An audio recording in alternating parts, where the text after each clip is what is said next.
Hi, everyone. First of all, welcome to our very, very second live stream ever. I will figure this out.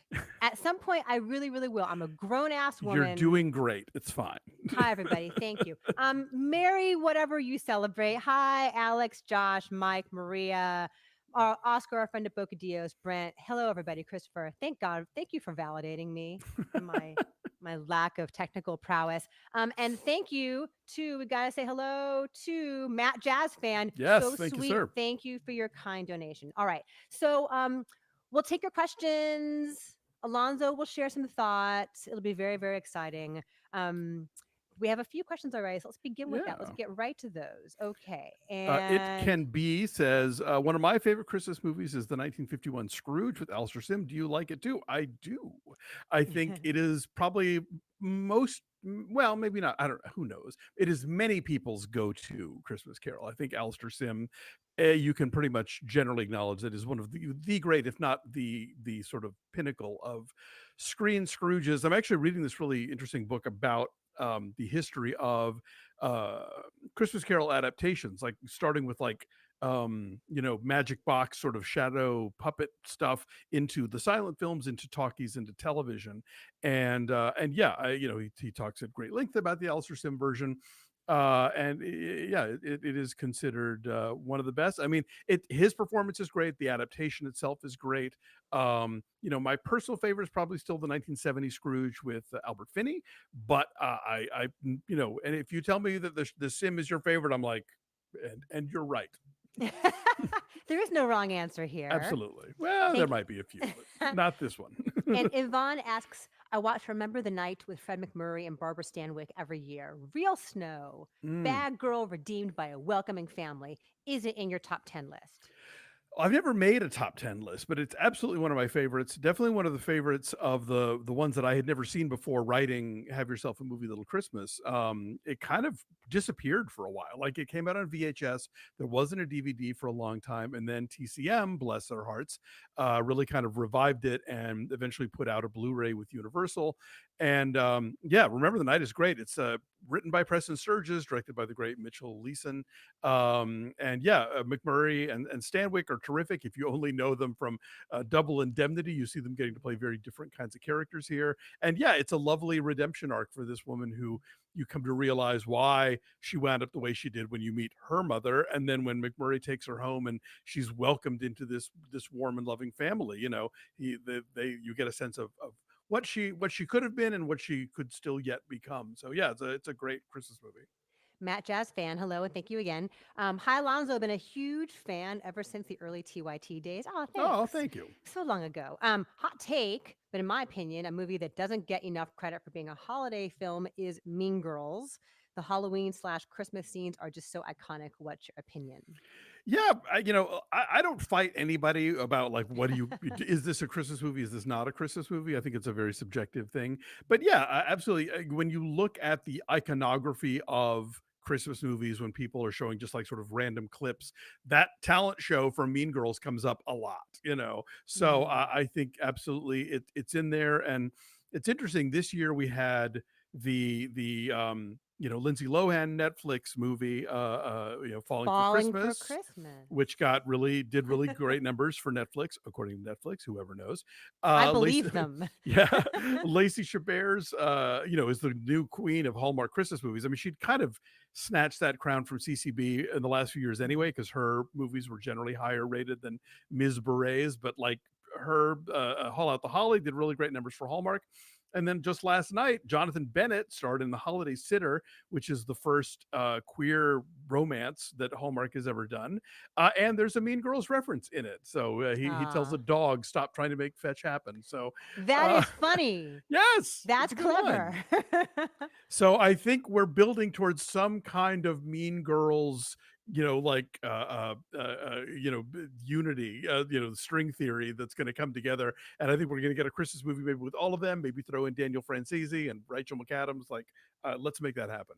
They all look very cute in their little outfits doing the little performance on the till Yeah. at night, whatever it is. Technauseated says I have to put Hugo and or The Prestige every year around the holidays. Neither are holiday films, but there's something about the I don't know, there's like a coziness about them that is evocative of the holidays. Yeah, I think like for a lot of people, The Sound of Music is a movie that they Yeah. tend to associate with Christmas. There were years where it would come on network TV, and there's not a drop of Christmas in that movie that I can recall. But it is a very, it's a family viewing kind of experience, and it's, I mean, yeah, my favorite things has weirdly entered the Hmm. canon of Christmas carols because they mentioned snowflakes and brown paper packages. But yeah, so again, like I said, I don't. This is not a thing I'm going to fight you about. If that's your idea of a Christmas movie, great, enjoy it. It's in three-quarter time too, which I think lends itself to feeling like a Christmas Oh, that's song. true. Good You point. know. And so hello to Jacob and Matthew and John McVeigh and George Kasopoulos. Hello, everybody. We got more questions. Oh, my go-to Christmas carol is the Muppets. Always Okay. charming. We like Muppets around here, says Michael Hobbs. Anthony Ruiz says, hi, Alonzo. Tony here. Hi, Tony. I, Only a few seconds before my next class starts. We got to get to your question. ah, Could you talk about my favorite version of A Christmas Carol, George C. Scott TV version? Go. Oh, great one, great one. And actually, the guy who directed that one edited the previously mentioned Alistair Sim version. George C. Scott, absolutely one of the best Scrooges. I think really finds the humor in that character, relishes in his mendacity in a way that Scrooges don't always do. The ghosts are terrific. I really like Edward Woodward as the Ghost of Christmas Present. Um, David Warner, of all people, plays Bob Cratchit. I think one of his few non-villain roles. So yeah, very good one, and it's streaming in most places are carrying that one. So Ah, if you've never seen the '84 Christmas Carol, check it out. Michael Hobbs agrees that George C. Scott version is great. Looney 1023 also loves Muppet Christmas Carol. Jacob Ryder says two essentials for me are the first two Santa Claus movies with Tim Allen. I grew up with both of them. I saw the second one in theaters when I was 5. Think they are both terrific. But do we feel differently now about Tim Allen though? Tim Allen has not cast such a pall that I can't still enjoy the first two. Three is pretty terrible, and I watched that one this year again. I was like, oh yeah, not fun. And the Santa Clauses was very hit and miss for me. Although there was at least one or two things per episode that would make me laugh. But yeah, I think the one and two are pretty unassailable. It's not like we were having a conversation about The Ref, which is a movie that I love, but I just can't deal with Kevin Spacey right now. So I have not watched it in several years Yeah, because he just the all the baggage of Kevin Spacey is more than I want to deal with in my Christmas movies. But it's true. getting back to Muppet Christmas Carol, Yes. they've just dropped on Disney Plus the theatrical cut.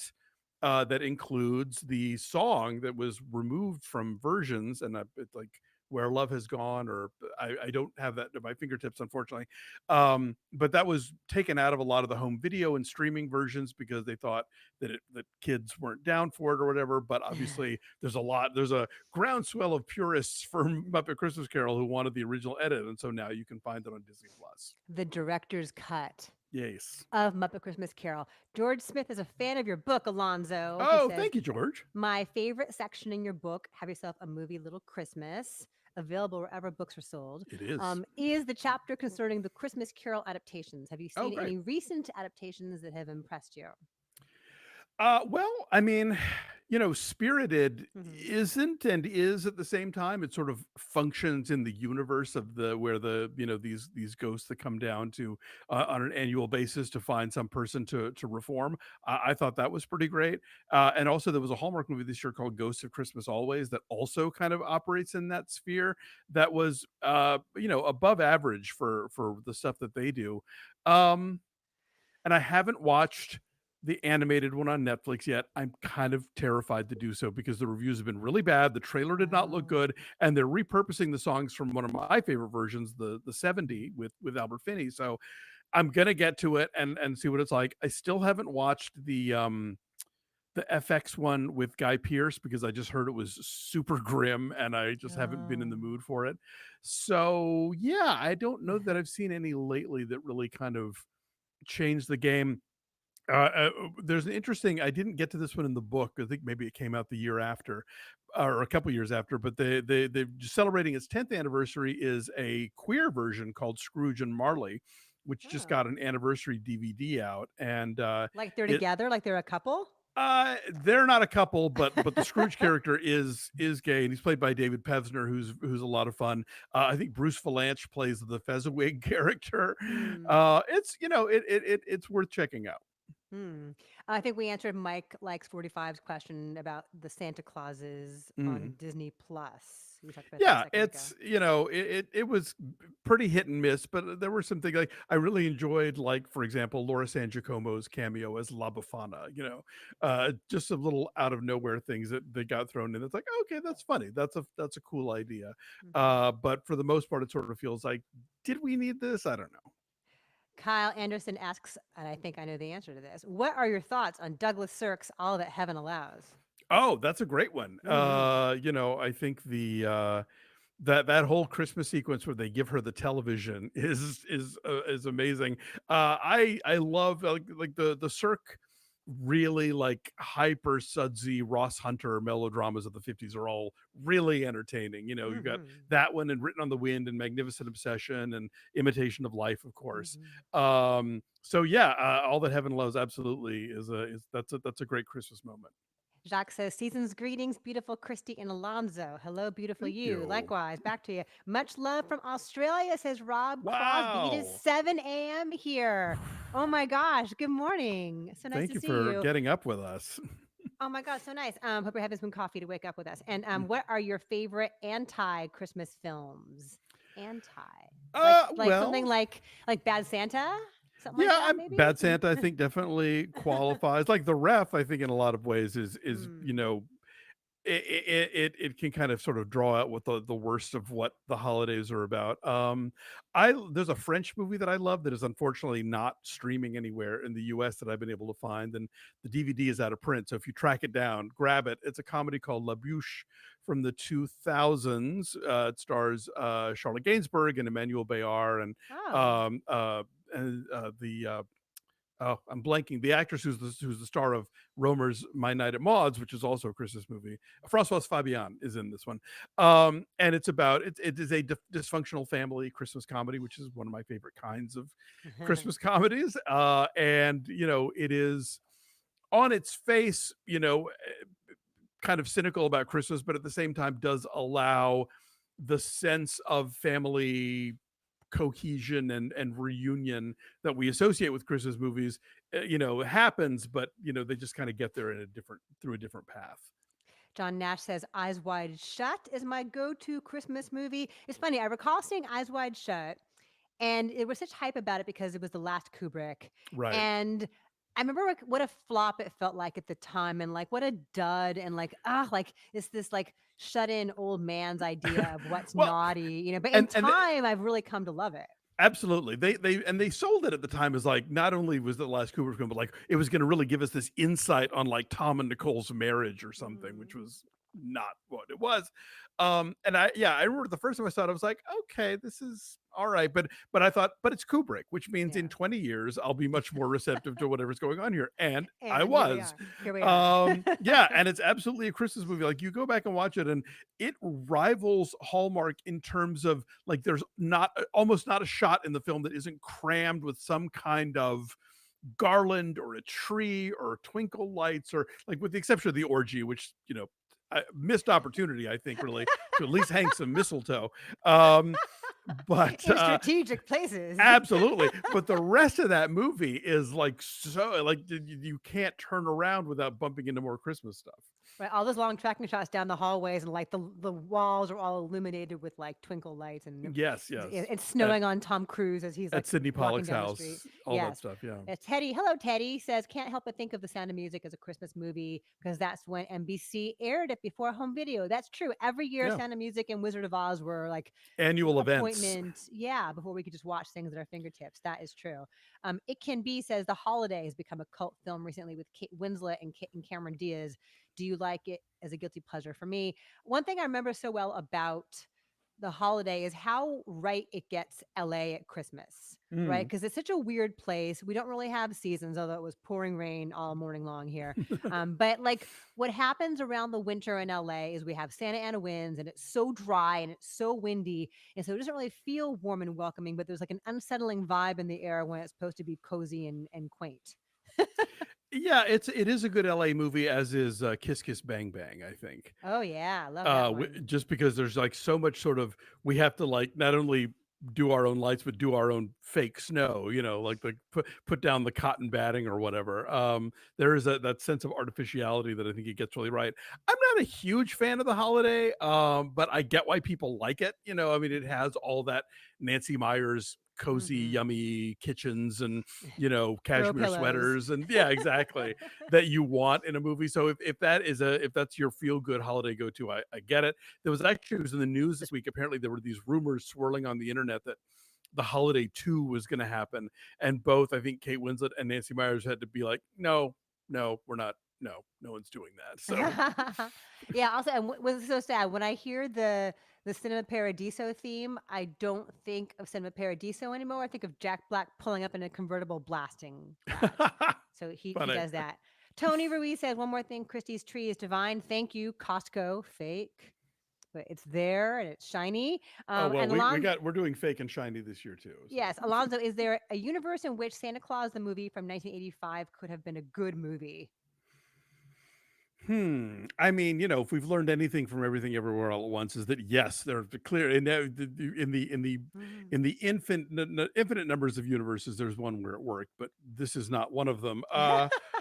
It's such an odd duck, that movie, because you have the whole opening, chunk, like not just a little bit, that is very much like the mythos and the establishment of this character, and then suddenly you get into all the weird, like John Lithgow hamming it up like crazy. And I guess the Salkins who produced it, who had made Superman the movie, were thinking like, okay, we'll have the Krypton part that's very sort of stately and like where Marlon Brando would be, and then we'll cut to like wacky Gene Hackman hijinks, And so you've got like Dudley Moore running around New York, and you've got some of the most flagrant product placement you've ever seen in a movie, and it just, yeah, it doesn't really hold together, unfortunately. But there are ideas in there that work, like the origin story they create for Santa is kind of cool.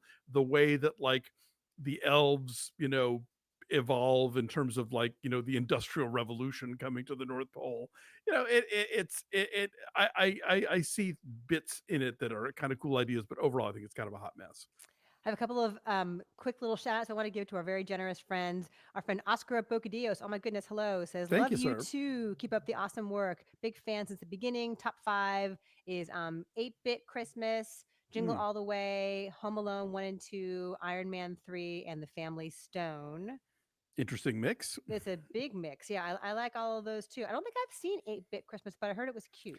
It is. It's in a way kind of a better sequel to A Christmas Story than A Christmas Story Christmas is. It's not directly a sequel, but it's very much a lot like if you took the ideas of Christmas Story and transplanted them to the '80s and made it about a kid obsessed with getting a Nintendo system. It's pretty charming. Also, our friend Sucked, thank you very much, says Eyes Wide Shut is definitely the It's a Wonderful Life of 1999. Sure, in I its own twisted mean, way.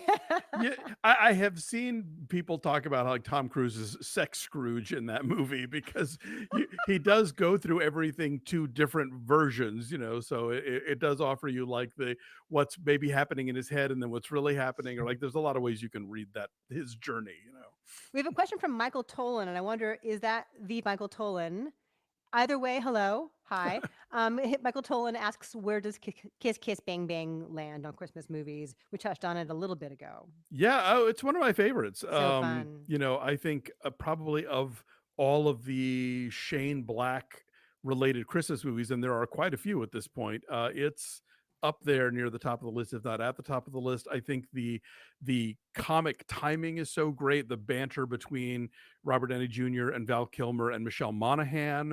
Hmm. Um, it's one of my favorite. This is the movie that really made me like seek out Michelle Monaghan movies. Like I harbor so much goodwill towards her because I think she's so great in Kiss Kiss Bang Bang, and I think it's a great LA Christmas movie.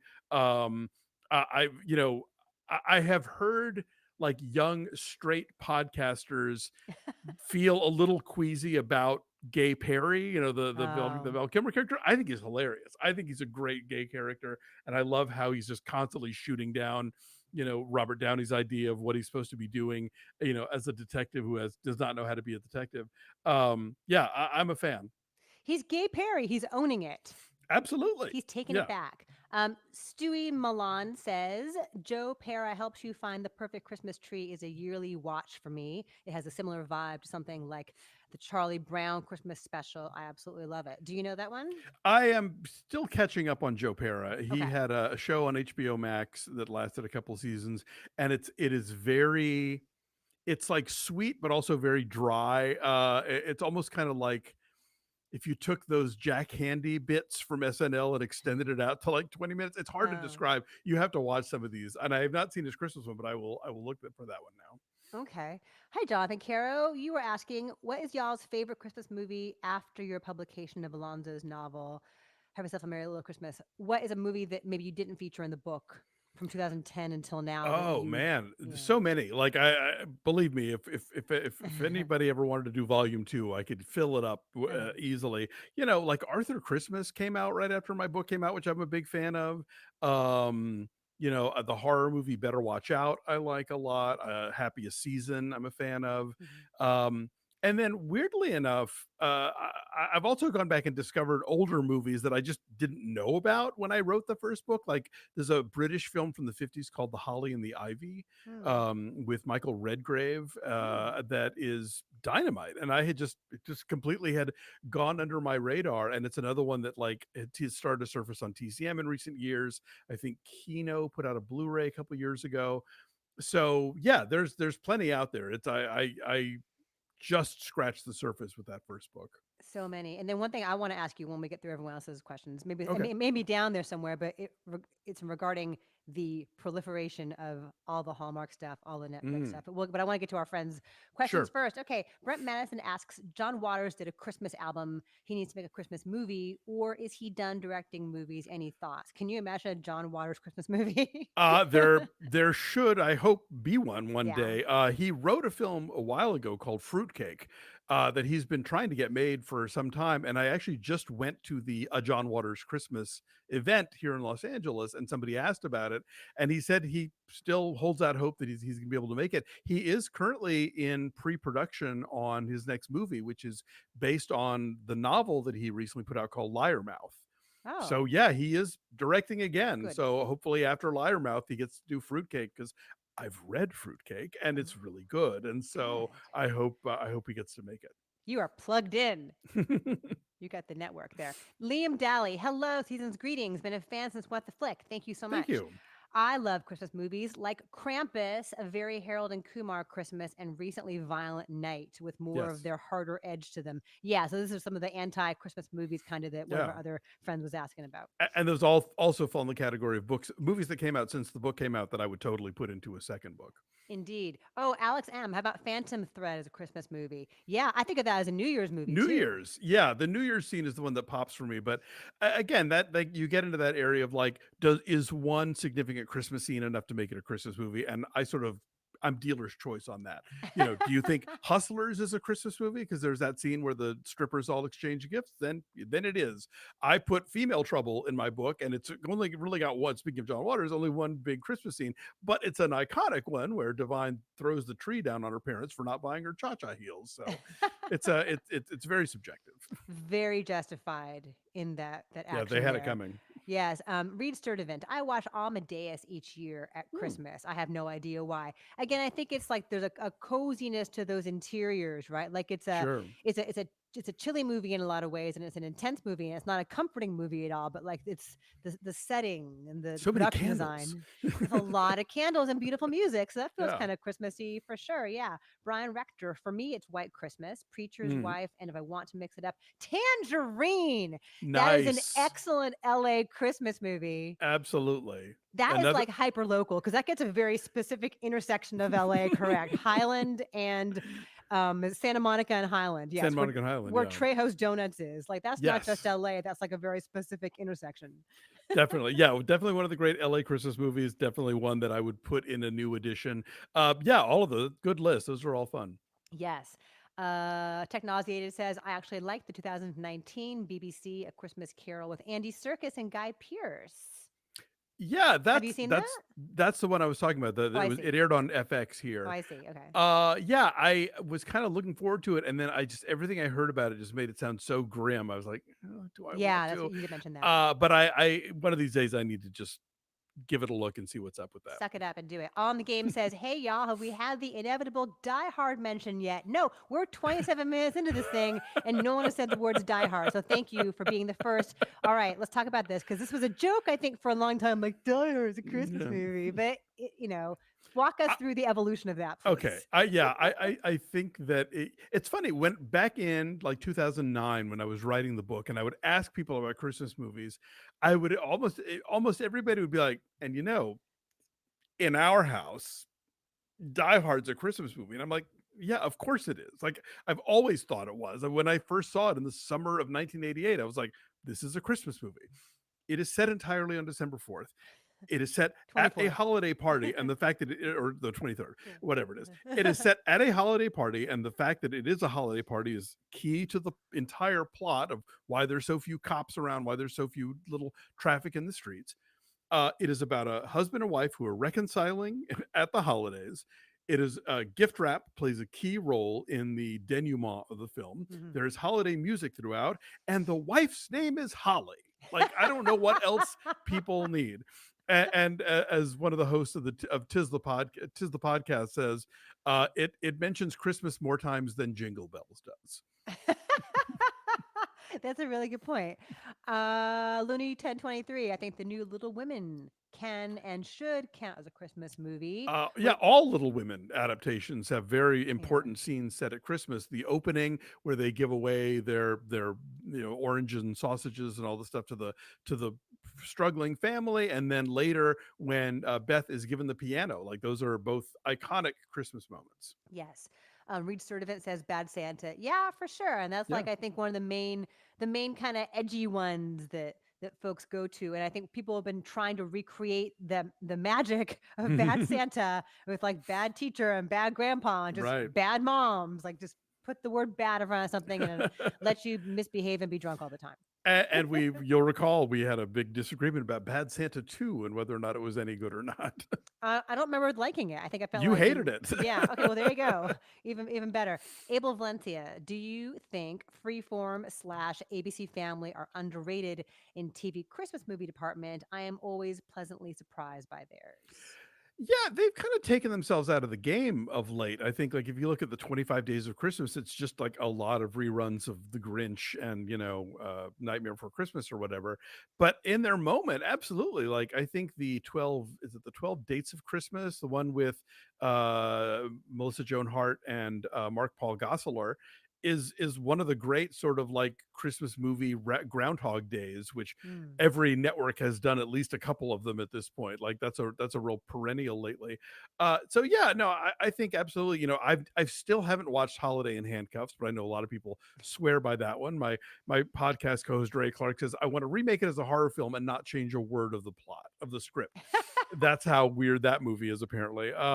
But yeah, so yeah, I think ABC Family over the years did some really cool stuff, but I think they have withdrawn, which is weird because almost everybody else seems to be sort of upping their game in terms of producing and screening new Christmas content.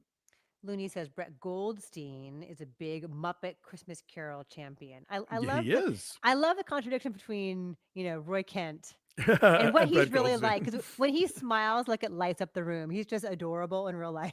Yeah, acting. uh, yes, totally range, baby. Kinetic, one of my favorite non-traditional Christmas movies was Carol. It's totally a Yeah, Christmas movie. It's all at the department store at Christmas for sure. I feel like it yeah. hasn't been discussed too deeply since 2015 award season, which is a shame. Yeah, that's creamy and like beautiful. Yeah. Yeah, no, I mean, look, believe me, talk to more queer people. We still talk about Carol a lot. There was actually just a piece in Vulture where a woman was watching it for the first time, and I think she said she'd been misled by the memes, and she was expecting it to be more Christmassy and more romantic, and she wasn't ready for the movie that it actually is. Oh. But which, yeah, I guess I wouldn't judge a movie based on memes as a rule of thumb, but yeah, the conversation around that movie when we talk about it as a Christmas film, yeah, we tend to focus on like the gloves and the, the all those specific moments. But obviously, there's some real tragedy going on there as well. Although with a happy ending, which is pretty rare for a lesbian novel in the 1950s. I was gonna say the lesbian sex is a bonus. It's a feature, not a bug. No question. Yes. Courtney's here. Hello, Courtney. Courtney Hey. Z. Hey guys, late to the party, but I'm glad I caught you live. We are happy to see you as well. Silver says my favorite is the animated version made by Oscar winner Richard Williams. Mm. It's superb. Yes, there are a couple of really terrific animated Christmas carols out there. Mr. Magoo, obviously, which was the first animated TV Christmas special back in 1962. The Richard Williams one is gorgeous. There's and I always get that one confused. There's also the Walter Matthau one, which is an animated version of a TV musical of Scrooge called The Stingiest Man in Town. Okay. There are also some really terrible animated Christmas carols. Christmas Carol, the movie, with the voices of Nicolas Cage and Kate Winslet, is quite bad. Although Kate Winslet's song managed to chart in the UK. And then there's a really bad one with like Tim Curry as the voice of Scrooge and Ed Asner as Marley, also not great. Lacusto says, I forgot the Mexican devil slash Santa film that Alonso and Ben reviewed back in the day. Santa Claus. Yeah, I watched it with my friend a few Christmases ago. It was hilarious slash great. Yeah, that's a wild one. That's a movie that I was introduced to, as were many, I think, when they did it on Mystery Science Theater 3000. But I have to say, over the years, I've kind of gone from finding it terrible to finding it sort of secretly brilliant. It is this, Dave calls it baby's first surrealism. It is this odd film made from like, for Rene Cardona, the guy who gave us, Wrestling Women versus the Aztec Mummy. And it's this mix of mythos where like the devil is a big character, Merlin is a big character, and then there's also these sort of budgetary constraints, so like the elves are children and the reindeer are wind-up toys, and he doesn't live on the North Pole, he lives in a cloud by the moon. It's a strange film and everyone should see it. So close. It's North Pole adjacent. Exactly. The real estate is cheaper on the cloud. The by commute the moon. is real quick. Right. Jose Covarrubias says Klaus on Netflix was a pleasant surprise. That was great. Yes. And my son Nick, who was I think maybe 11 or so when it came out, watched it over and over and over again. Wow. The look of the animation is so cool and so strange. Yeah, I was really excited when that got an Oscar nomination because generally speaking, Christmas movies don't fare well in that front. Not counting, of course, Edmund Gwen's Best Supporting Actor award for the original Miracle on 34th Street. Yeah, no, Klaus is gorgeous. I love the Laplanders. The because that and Noelle came out the same year, and she wore a lot of those same sort of Lapland inspired outfits. That's a great look. Here's a fun question from Locusto. Do you have a certain favorite Christmas episode from a television show? Yeah, I just talked about this on the films from the films for the Void podcast. There's an episode of the Mary Tyler Moore Show called "Not a Christmas Story." And it's set in like October or November, but Sue Ann Nivens has pre-taped her Christmas special, and everyone gets snowed into the station, and because of things that have been happening, the plot, like everyone is mad at each other and no one is speaking to each other, and they're stuck there. And so Sue Ann is like, look, you can either eat out of the vending machine in the cafeteria or have this sumptuous 6-course meal and enough booze to knock you on your keister. And so they all go down, and she makes them wear these like festive hats and sing songs, but they're all like mad at each other. It's a really great episode. I totally knew the second I read this question that you were going to say the words Mary Tyler Moore. Without even knowing for sure that there was a Christmas episode of Mary Tyler Moore, I was just guessing in my head. They had two, actually. There's one early on called, I think, Christmas and the Hard Luck Kid, which was also the title of a Christmas episode of That Girl, which James L. Brooks worked on both shows. And that one's fun, too, but my favorite is Not a Christmas Story. Matthew Gladney says, hi, Christine Alonso. Sorry to be late. No problem. We're here.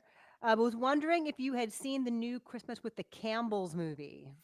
I have not, but a blogger that I follow online who does a great job of keeping up with at least release dates and stuff for Christmas movies before they come out said it was kind of terrible. And from the trailer, I did not have very high hopes because the premise basically is, I think they had one writer write a sort of straightforward Hallmarkish kind of movie, and then somebody else went in and made it like R-rated with as much sort of filthy dialogue dialogue as they could put in. Mm. And I watched the trailer and I was like, this reminds me of when you're in like seventh grade and you do a Mad Lib and you just fill it in with like every obscene noun, Mm. verb, and adverb you can come up with. And so it didn't really draw me in, but I haven't seen it firsthand, but I get the impression it's not all that funny. It sounds very edgy.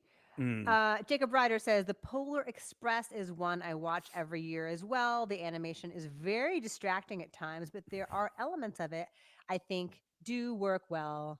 It would have been better if it was 2D animated. In its day, though, Polar Express was very high tech. And we look back at the Mm. motion capture now and it looks like really rubbery and distracting. And like they Yeah. still haven't Dead totally, eye. totally gotten faces right, but they don't look as creepy as Polar Express. But you could see where Zemeckis was going with this back then. Yeah, yeah.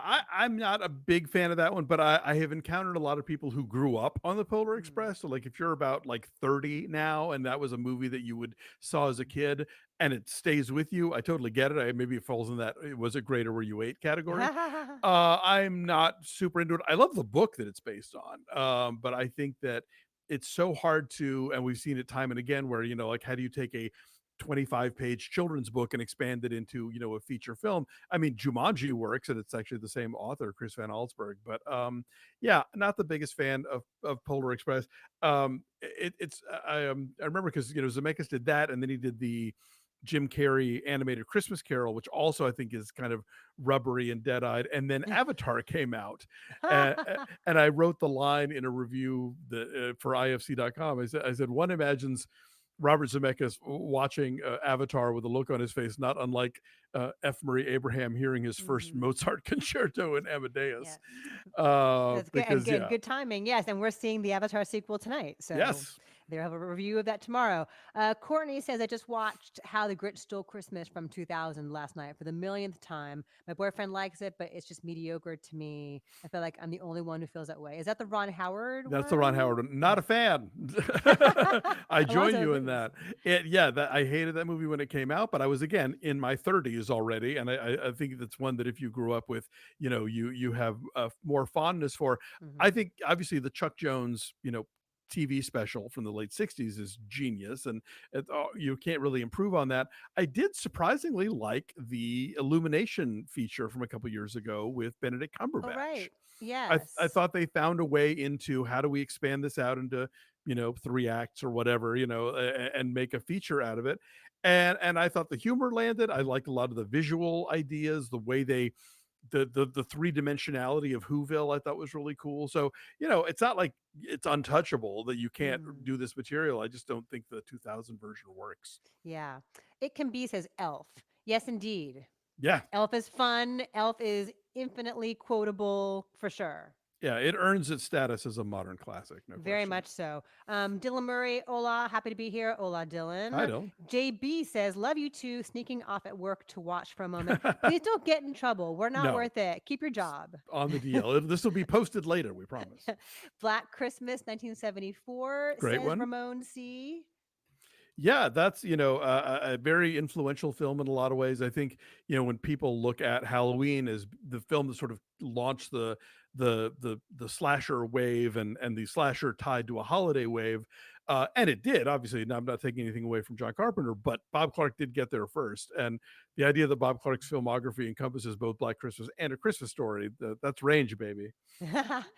Real quickly, we got to say thank you to a couple folks, Hmm. to Daniel Zambrano. Thank you guys for all the awesome content all year. Have you seen the My So-Called Life Christmas episode with Juliana Oh Hatfield? yes, that's Let's that's a good one. Thank you, let's sir. talk about that. Yeah, Yeah. Julianne Hatfield plays an angel that appears to Ricky in his moment of need. That's a really good episode, actually. Yeah, it's Also, been a thank while you. since I've watched it. Wow, young Jared Leto, full of promise. Mm, Stephen Boxey, thank you very much. I'm thank late, you. but what about the preacher's wife? Preacher's Wife is good. I think. I mean, The Bishop's Wife is great, and that's a movie that really holds up over the decades. And obviously, like I think Denzel and Whitney Houston have really great chemistry, and Denzel Washington. I remember when I saw Mississippi Masala back in the 80s, and his career was just starting. Like he'd been on Saint Elsewhere and a couple of movies, but he was really starting to make a name for himself. I remember after Mississippi Masala thinking this guy could be Cary Grant. Like he's so charismatic and Hmm. he's so charming, and he doesn't really dip into the romance or comedy waters much after that. Like he's pretty much the drama guy, which is fine, but like Preacher's Wife, he gets a chance to kind of let loose a little, and he's literally playing the Cary Grant role.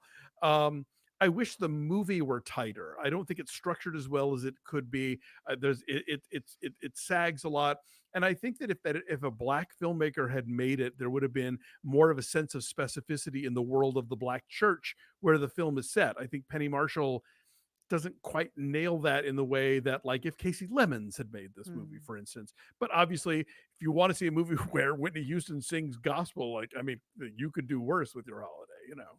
Maria G. Hernandez says, in Mexico for many years, Titanic was the ultimate Christmas movie. Oh It wow. was aired on December 25th, sometimes by the two main networks. Did you know that? I did not, but that totally scans. That's the kind of movie Hmm. where it's like, what's a big epic that, like, that's going to eat up three, for four probably hours of TV time, and the like the family can gather around and watch. So yeah, I mean, it's like the way that, like, does ABC still show the Ten Commandments every Easter?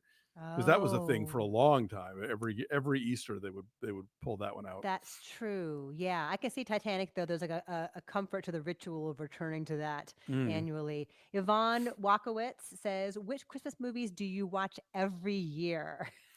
Every year. Well, a Desk Set, definitely. It's a Katharine Hepburn, Spencer Tracy comedy from the mid 50s.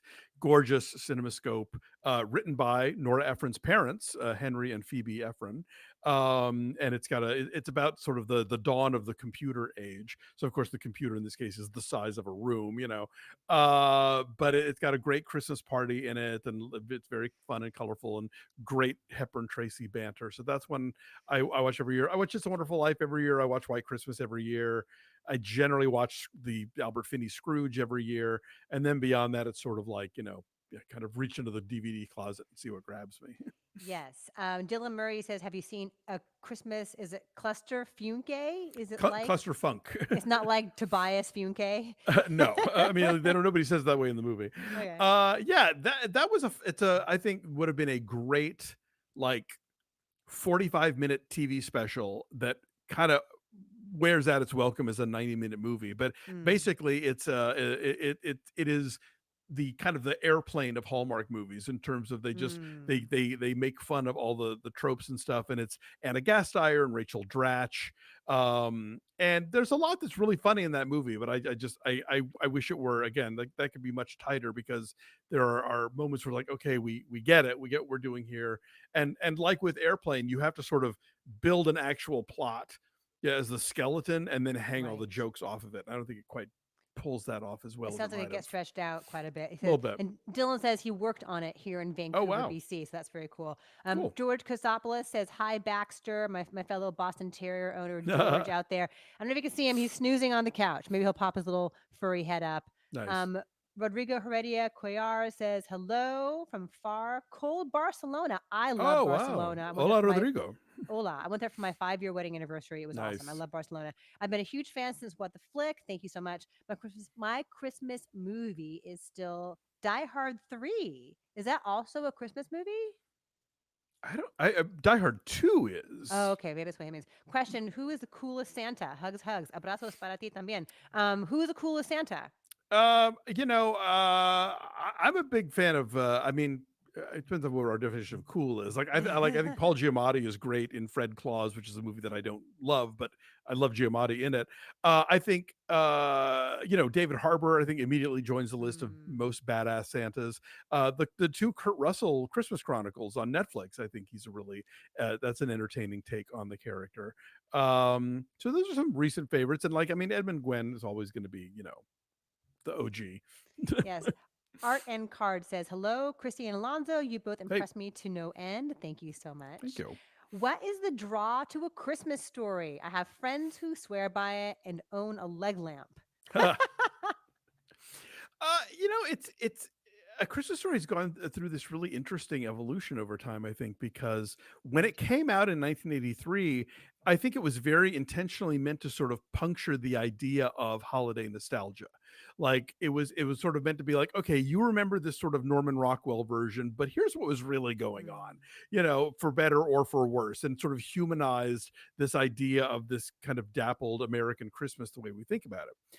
but because the movie itself has been so popular for so long now, it is its own object of Mhm. nostalgia. So when you Yeah. buy the leg lamp and when you look back on it, it it engenders a warmth and fuzziness that I don't think the original movie was intended to convey necessarily. So I think again, if it's a movie you grew up on, if it's a movie that became part of your ritual, I grew up in the 70s, so It's a Wonderful Life was always on television because it had gone in the public domain, and it just became the wallpaper to my Christmas. And Ted Turner very shrewdly started doing those 24-hour, on TNT or TBS or wherever it was on his networks, and it I think created that same sense of the wallpaper for people's Christmas, and it was always on. They knew about it, they looked forward to it. It was just became part of their celebration. And it's quotable, right? Not unlike Very. Elf, it's become infinitely quotable. Absolutely. Rob Crosby says, "I love the Christmas countdown series you did for What the Flick back in the Oh, thanks. day. That was Thoughts fun. on the long kiss goodnight?" That's a great one. Again, Shane Black, loves to work in his holiday stuff. That's a, I've been seeing a lot more lately. Every time Christmas rolls around, more people are like, "Hey, why did we sleep on Long Kiss Goodnight? Why isn't this movie better regarded? Why weren't there sequels?"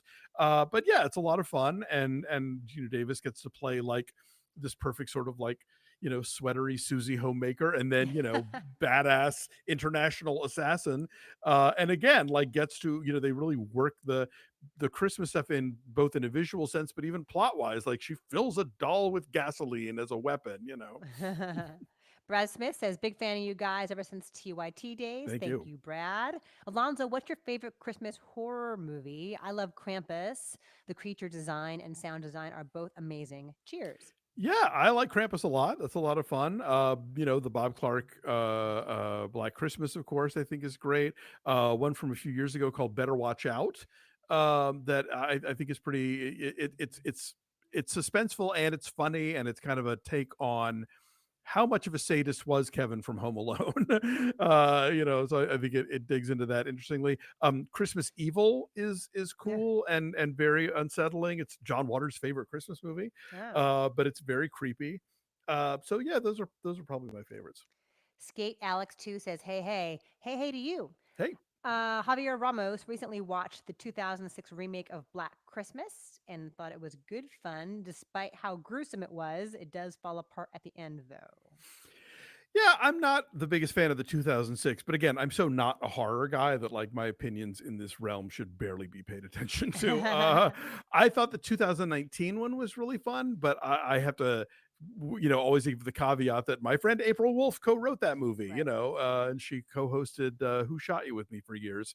But I think the 2019 is the kind of remake where they're like, we're not just gonna do the first one again, but what if we took some of the what if we played around with the ideas and the notion about like, you know, empowering women while at the same time making them the target of this killer, and why are they the target, and what's the ultimate goal here? I think it raises a lot of interesting ideas. I think it has some really suspenseful sequences. T Love Hater says, "Hey there, handsome." Oh, And Courtney down below says that you're looking like a dish in your little headshot on the beginning of our thing, that your Christmas headshot. thank you. My friend Lisa Jane Persky took that picture for me. And somebody There on you go. Facebook said it made me look like I'd had work done. I'm like, thanks. Just moisturizing It's and living the good lighting. life. Exactly. Clean living. Gage Gossett says, "I consider Catch Me If You Can a Christmas movie. That's like top five Spielberg for me. I love that movie so much. It's like I, light on its feet and it's funny. And I yeah, love the credit sequence at the opening part." I love that opening credit sequence. I've been seeing it pop up more and more. People like, it's a Christmas movie. It's Catch Me If You Can, and I haven't seen it since it came out, so I honestly don't remember what the Yeah. Christmas stuff is in it. But I will take y'all's word for it, and one of these days I need to give it another look. It's very fun. Usman Ahmed says, "Is Casablanca a Christmas movie?" I mean, in the sense that like The Sound of Music is, and that maybe if you lived somewhere where they showed it at Christmas, or it became Mm. like your family tradition to watch it at Christmas. I don't recall it being set at Christmas, but I don't know that they ever say what time of year it is. So Mm. if it is to you, then yes. um, Dylan Murray asks, would you consider the early Harry Potter movies as Christmas movies? They have some really Christmassy feeling scenes in them. Not sure if those scenes make them Christmas movies, though. I think like when he first goes to Hogwarts and like the hall is all like lit up with floating Mm. candles and all the food, the feasts, Yeah. you Oh, know, and the Yule Ball happens in Goblet of Fire. I put that's like on the cover of my yeah. book. There's a picture of Oh. Arpats and Daniel Radcliffe. Yeah, I think the Yule Ball sequence Hmm. is gorgeous and icy, and everybody's wearing all their fancy tuxes and stuff. And Hmm. yeah, and given that what we celebrate as modern day Christmas stems from the pagan Yule celebration, I absolutely count that as a Christmas movie. Yes. It Can Be says Arthur Christmas. I watched not expecting much and loved it. It was Oh, so fun and good. moving. Love it, love it, love it. It's one of my favorites. Yes. Veronique Creighton. My family and I love watching When Harry Met Sally at Christmas. Love you guys. Yeah. Thank you, Veronique. Yeah, again, I think of it as a New Year's Eve New Year's movie. movie, exactly. Although it's funny. There is the moment where like he's helping her carry the tree home, and then later in the movie when they aren't speaking, she has to lug it home by herself, and it's more difficult. And they kind of play on that moment in Bros, where they go out to buy a Oh. Christmas tree, and Luke McFarlane just hoists it on his shoulder and carries it himself. Brian Rector asks, any thoughts on A Christmas Tale, the French movie? Ooh, love it. Love that one. Yeah, Arnaud Desplechin.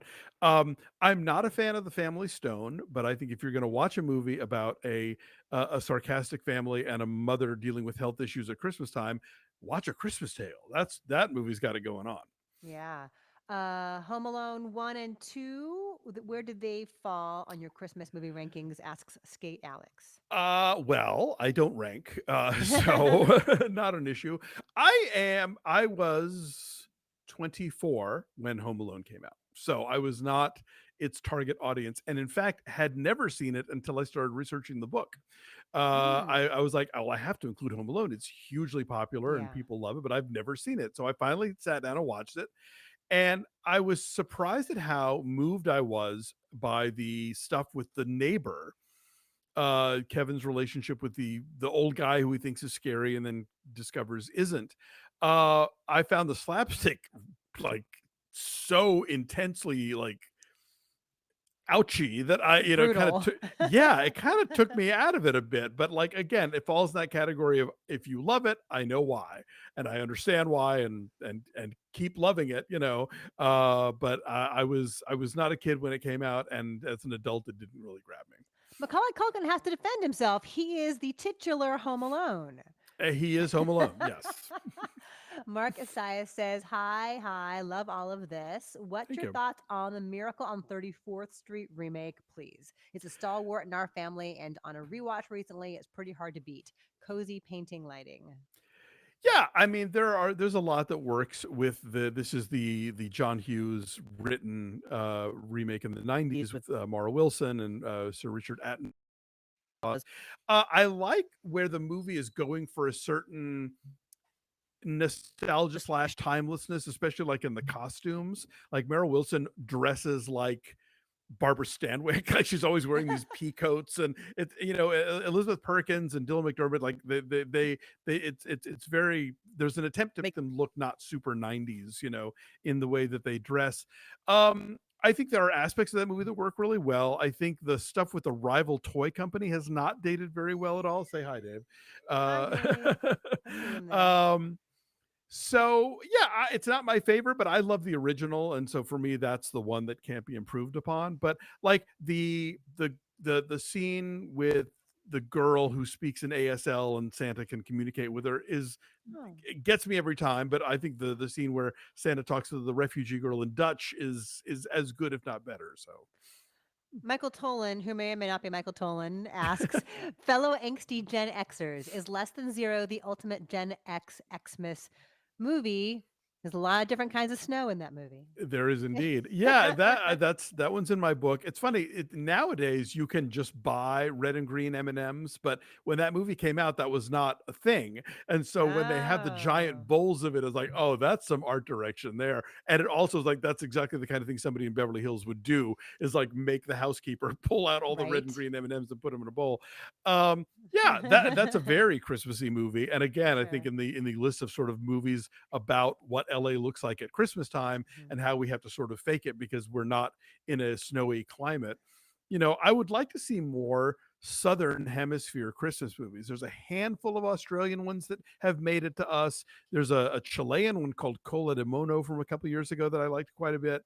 But you know, we have sold this idea about Christmas being snowy and wintry and cold, and on half the planet it is not, you know. And so you know, I think like I think all the more reason to have Christmas in July if you are, you know, in Brisbane, you know, because Mm. that's where your winter's happening. And Hazy Shade of Winter, the Bangles song, Yes, literally begins with like sleigh bells, true. right? Yes, yes, yes, So yes. adding to the vibe. Yeah. Papaya Cat, yay, I caught a breakfast all day live stream. Love you guys. Hello. Thank you for spending some of Thanks for your being here. day with us. T Love Hater says, congrats on all your recent achievements. Alonso, how many flannel shirts do you own? LOL.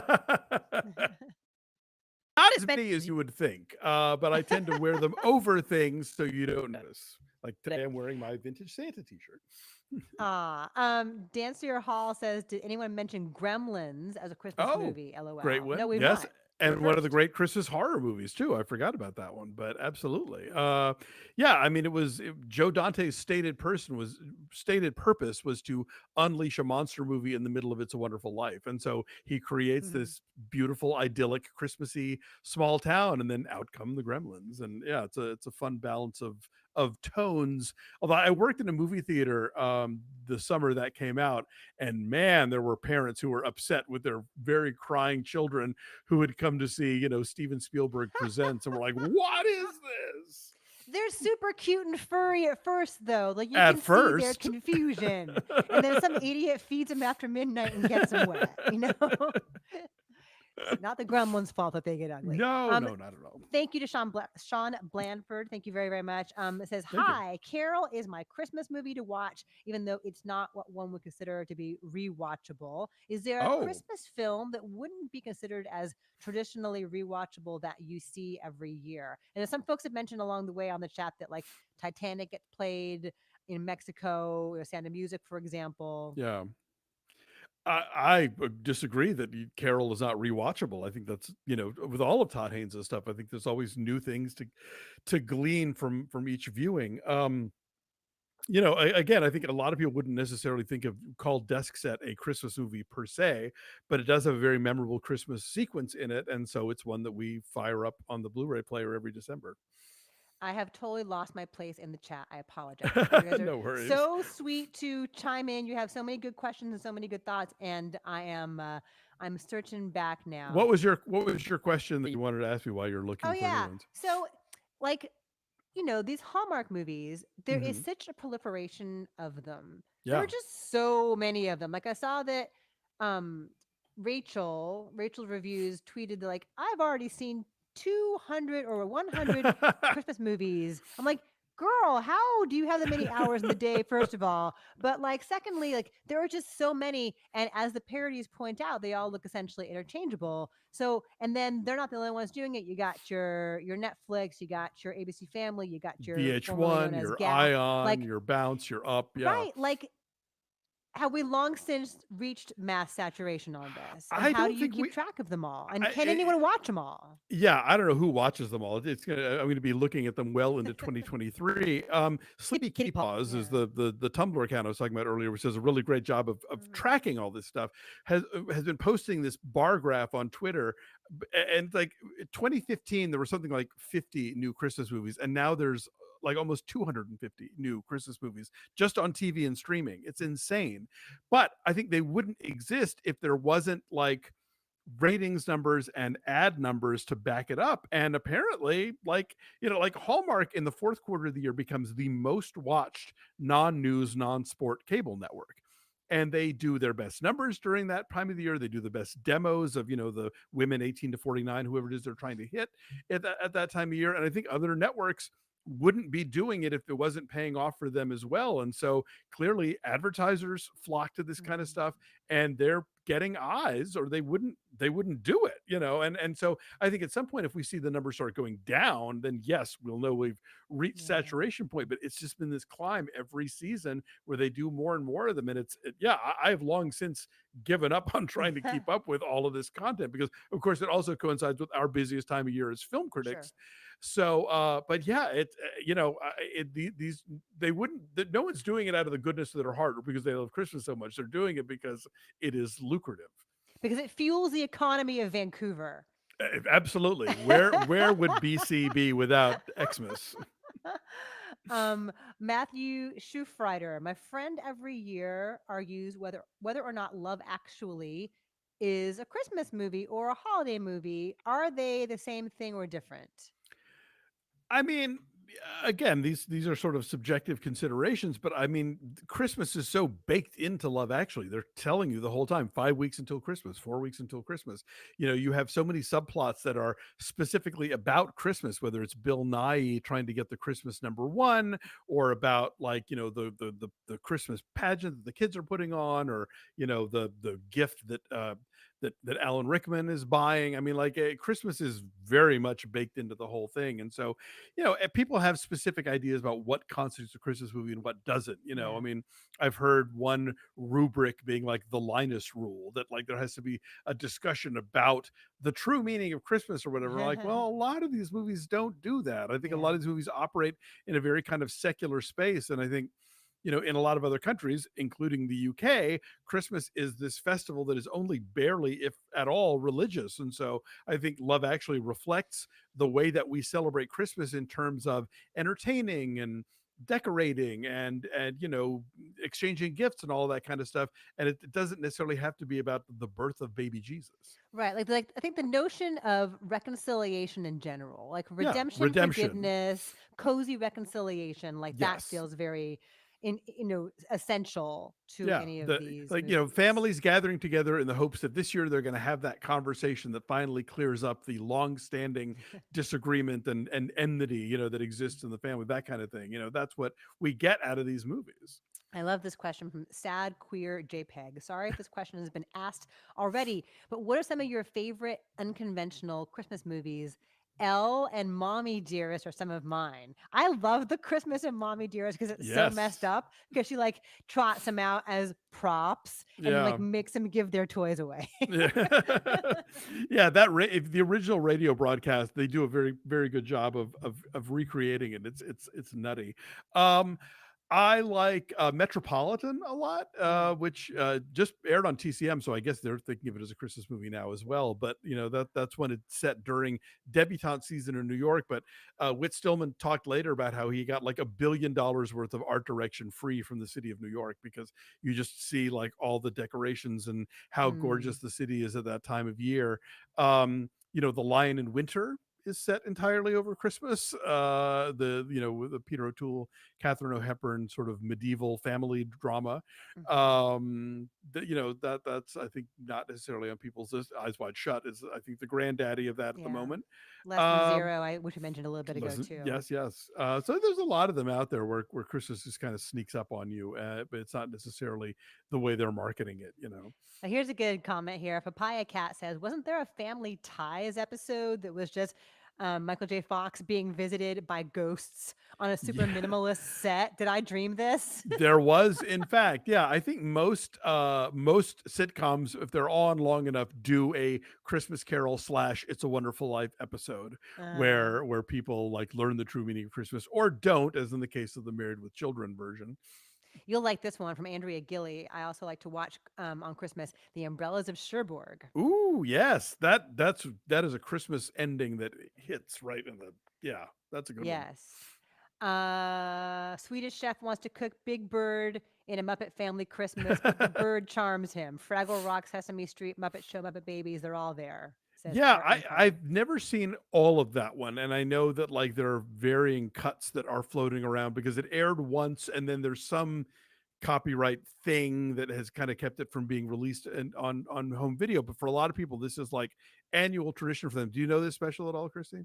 I do not, but it sounds twisted. Yeah, it's like the one time they put all of the Muppet properties together. So like the Sesame Street Muppets are rubbing elbows with the Muppet Show Muppets, and the Fraggles show up, and like so it is. I think if for people who are like hardcore Jim Henson heads, it is it's their like everything End everywhere all at game. once. It's their Yeah, end game, it sounds like. exactly. Jacob Shant says, Pura Vida from Costa Rica. Hi, Costa Hi. Rica. Sorry if this has already been asked, but favorite Christmas musical number? We have not been asked that yet. Ooh, good one. Hmm. Hmm. I mean, like White Christmas has some great ones. I think Spirited actually has some really terrific ones. The We're Bringing Back Christmas song that Ryan Reynolds does, which is despite its title very cynical. Hmm. That's a good one. Um the Thank You Very Much number from Scrooge is obviously pretty great. We talked about Mean Girls a little bit ago. That's Yes, that's a famous, good that one. one scene. Anna and the Apocalypse has some fun ones. I'm so glad you mentioned that because we have a couple different folks, including Andrea Gilly and MB0610, who both mentioned that. So let's talk about that for a sec. Sure, yeah, this is like, to do a low budget musical is already, like a challenge. To do a low budget Christmas musical that is also a zombie movie, that's like, level 10 degree of difficulty, but they pull it off and it's a lot of fun. There's one number in that movie where it outdoes Santa Baby in terms of like just like very provocative, Christmas tune. Um, but yeah, that's that given the limited means that they were working with, I think that movie is very inventive and has a lot of very catchy tunes in it. So yeah, it's a lot of fun. A couple of quick ones I definitely want to mention. Thank you for your generosity, Nicomedy Santiago. I Thank apologize you. if I'm saying your name wrong. Love you guys. Thank you. Have either of Thanks. you seen Cash on Demand from 1962, a Hammer film I about a bank robbery with a Christmas Carol twist? I just saw it for the first time in the last couple of years. That's Oh. definitely one that would go into a second edition. Yeah, I had never heard of it. It turns out there's a lot of holiday noir that I've kind of been sleeping on and I need to really get caught up on, but I did see Cash on Demand. It's really fun and very tense in terms of like there's not a lot of locations. It's mostly set inside the bank. But it's very suspenseful and very again Christmas is essential to the plot. Yeah, that's TCM pops it out every so often, so keep your eye out for that one. It's a lot of fun. Like it's Dog Day afternoon, but the afternoon is Christmas? Kind of, but it's like I mean, the thing is like nobody outside the bank even knows that it's going on, so it's sort of like everybody who's stuck in the bank has to sort of figure out like how they're going to keep the thing from happening. It's Mm. yeah, it's very tense. Hello, Looney. Thank you very much for your kind, generous donation Thank you. here. Hey, guys, love your reviews and love engaging with you in the comments. We do too. Have either of you seen Satoshi? Is it Corey's? I don't have my glasses on. Satoshi Kon's? Con. Oh, sorry, Tokyo Godfathers. That's a I great have. unconventional one. Merry Christmas. Thank you. Yeah, so it is a remake of Three Godfathers, which is a movie that John Ford made multiple times, as it turns out, and other Western directors did. But it up until that point, it has always been a Western. The most well known version stars John Wayne, but it's about in the Western, it's like these three outlaws who get lost in the desert. They find a woman who's giving birth, and they have to like she dies but commissions them to like get her baby to civilization.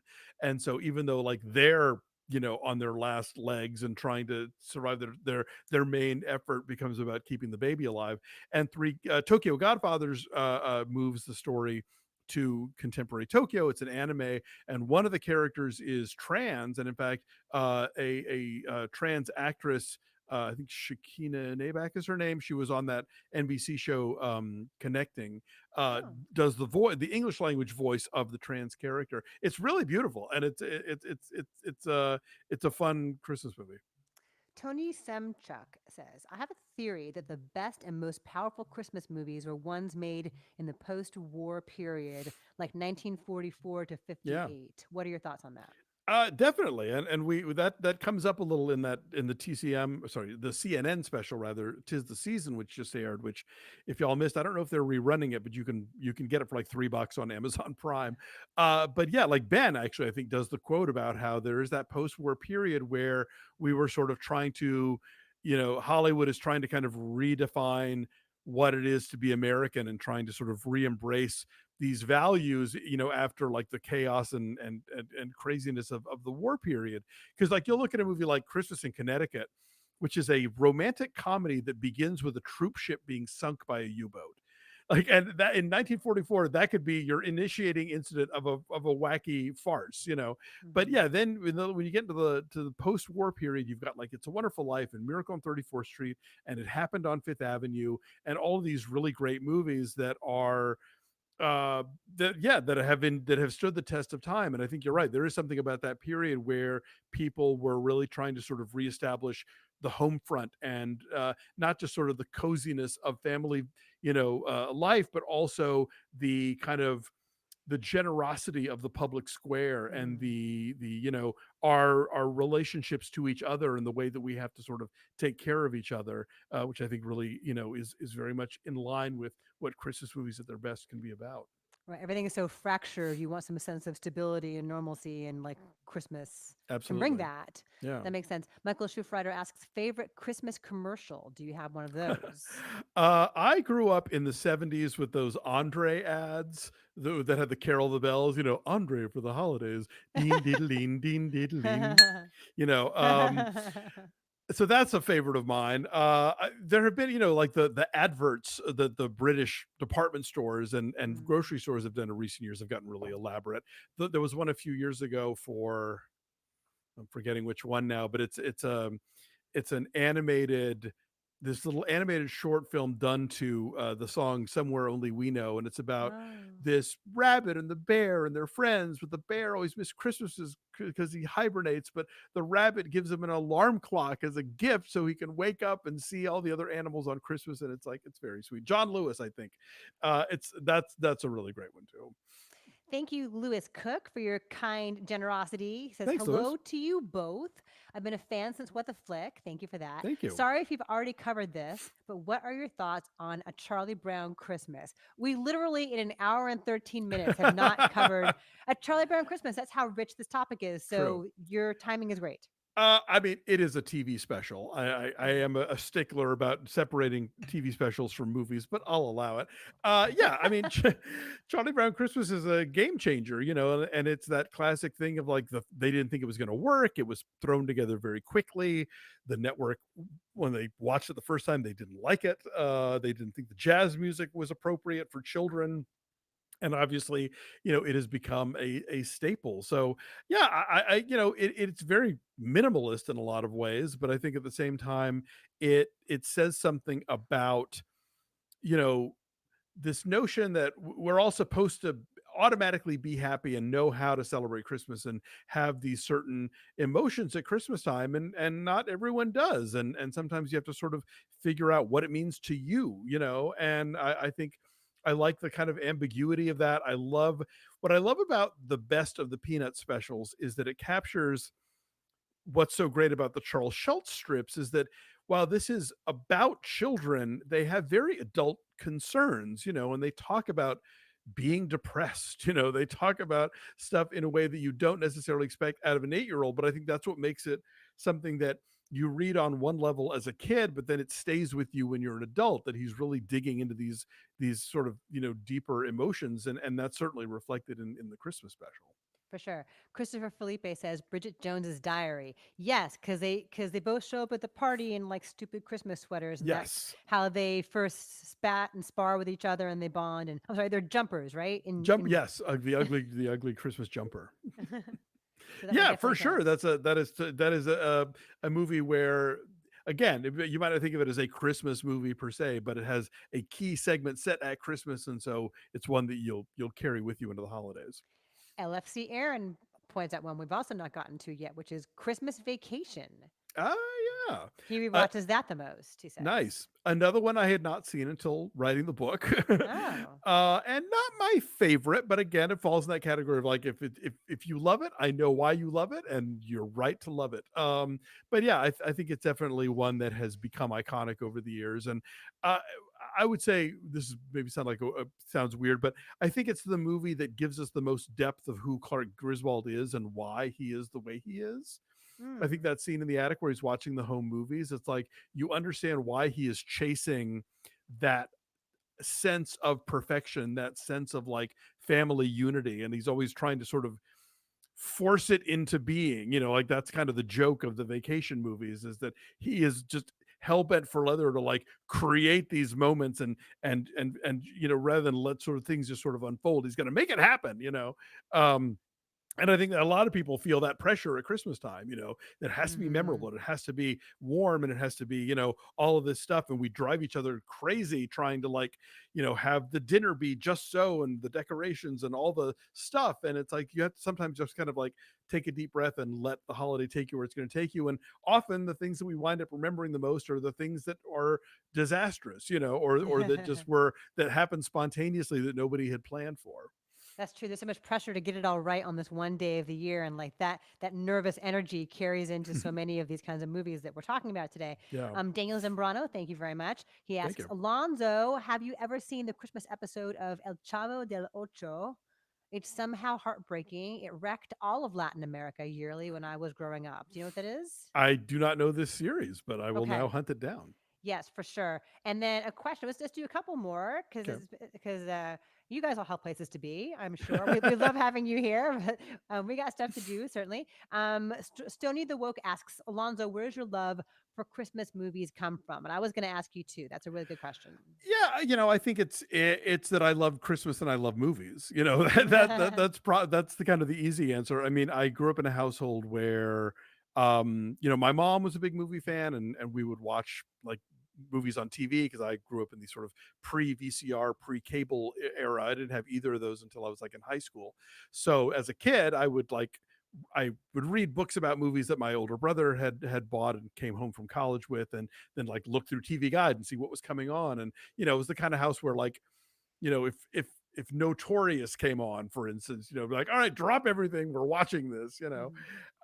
And then I've always loved Christmas just because, again, I think my mom always made it really special, and I come from a big family, and I'm the youngest, and I'm the youngest by a gap. So Christmas was when everybody came home. My oldest sister is 13 years older than me, so my entire like school period, everybody else was off at college for the most part, and so Christmas meant we were all back together. And I come from a weird family where we actually like each other and get along. And so, it was inevitable that like two things I really liked, I found the Venn diagram.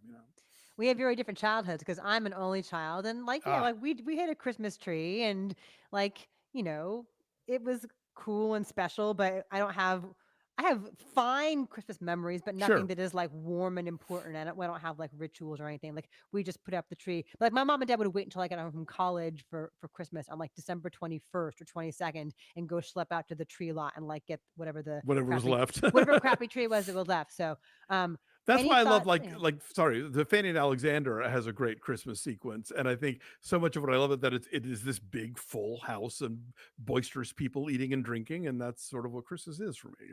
Let's do a couple more. Yeah. Junkyard 014 asks any thought on Reindeer Games with Ben Affleck?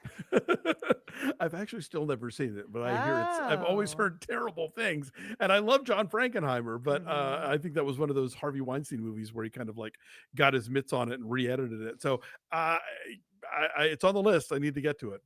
I've seen it and don't have great memories of it. I mean, I Hmm. remember thinking like he was on the rise because it's like 2000 it came out and it's Yeah. post Goodwill Hunting. Right. And so he's like young, lean, hunky Ben Affleck at that point. And I think had He's got Pearl his like Harbor come his out? fancy Armageddon teeth. Yeah, maybe I'm thinking of Armageddon. But yeah, I don't recall it being great. LFC Aaron, thank you very, very much. We appreciate you. He says Thank your you. reviews are great. Love from the UK. Merry Oh, thank you, sir. Christmas. Hope you have Happy Christmas. your ugly Christmas jumper all ready to go.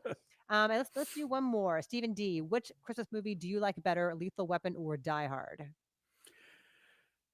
I gotta go Die Hard, just because I again, like I said before, I think it's kind of the platonic ideal of an action movie in terms of how good the script is.